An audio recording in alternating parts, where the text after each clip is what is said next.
नमस्कार, मी राधा स्वागत करते तुमचं राधास मॅजिक किचन या आपल्या यूट्यूब चॅनेलवर। तर आज आपण पाहणार आहोत खमंग खुसखुशीत चकली, ते सुद्धा न गव्हाचे पीठ वापरून, न भाजणी, न तांदळाचे पीठ, न पोहे, पण तरी सुद्धा इतकी खमंग काटेरी खुसखुशीत चकली बनवली तर कशी? तर कशी बनवली यासाठी रेसिपी अगदी शेवटपर्यंत नक्की पहा। आजपर्यंत तुम्ही चकल्या बऱ्याचदा केल्या असतील, पण या पद्धतीने चकल्या कधीच केल्या नसतील। तर कशा बनवायच्या? चला तर मग आजच्या रेसिपीला आपण सुरुवात करूया। तर सर्वात अगोदर इथे आपण एका प्लेटमध्ये 2 चमचे तीळ घेतलेले आहेत। यामध्ये आपल्याला 1 ते 1.5 चमचा लाल मिरची पावडर घ्यायची आहे। त्यानंतर एक अर्धा चमचा ओवा घ्यायचा आहे आणि चवीनुसार मीठ इथे आपण यामध्ये घालायचं आहे। इथे मी 1.5 चमचा मीठ घेतलेला आहे।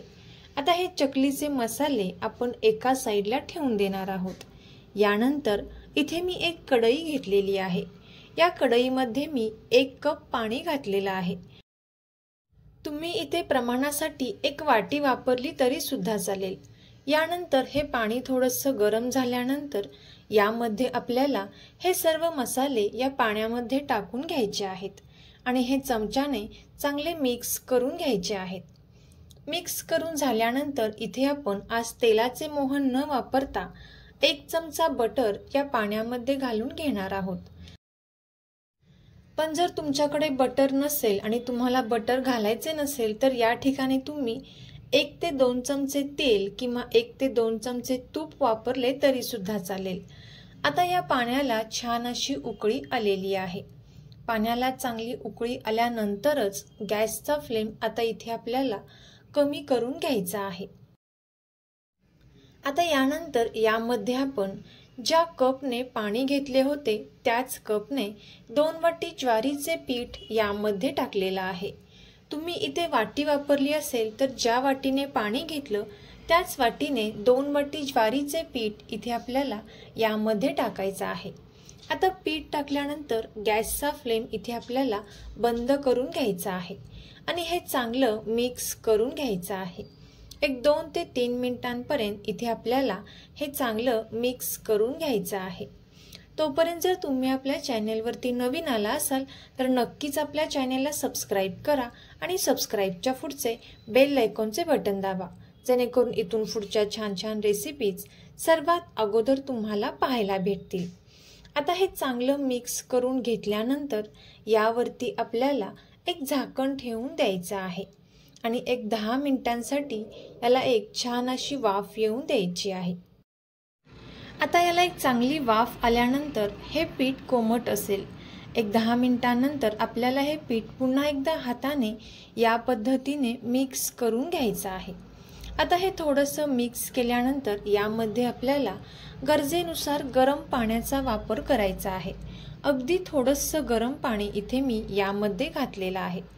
आता हे पीठ आपण इथे चांगले मळून घेणार आहोत।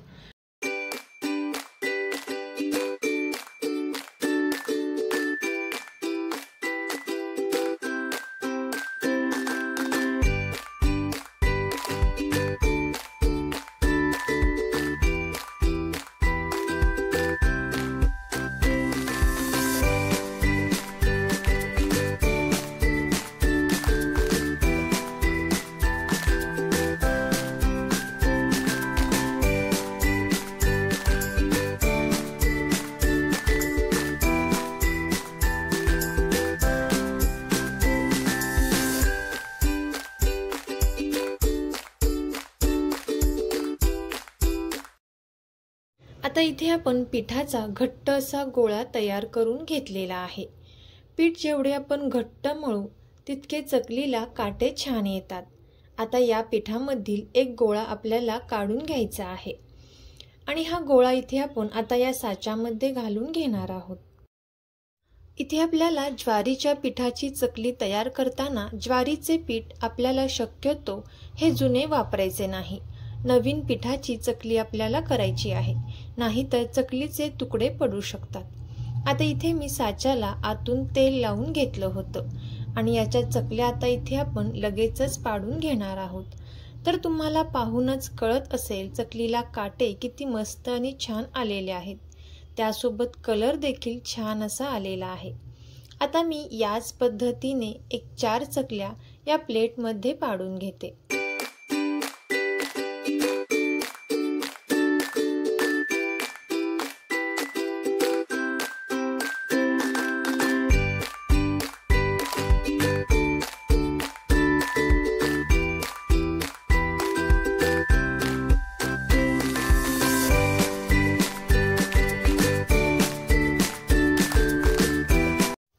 तर इथे आपण छान अशा चकल्या इथे पाडून घेतलेल्या आहेत। एका साईडला इथे मी पॅनमध्ये तेल छान गरम करून घेतलेलं आहे। आता तेल छान गरम झाल्यानंतरच चकल्या आपल्याला या तेलामध्ये सोडायच्या आहेत। चकल्या तेलामध्ये सोडताना गॅसचा फ्लेम इथे आपल्याला फुल ठेवायचा आहे आणि जोपर्यंत चकलीवरचे बुडबुडे कमी येत नाहीत तोपर्यंत इथे आपल्याला ही चकली पलटी करून घ्यायची नाही।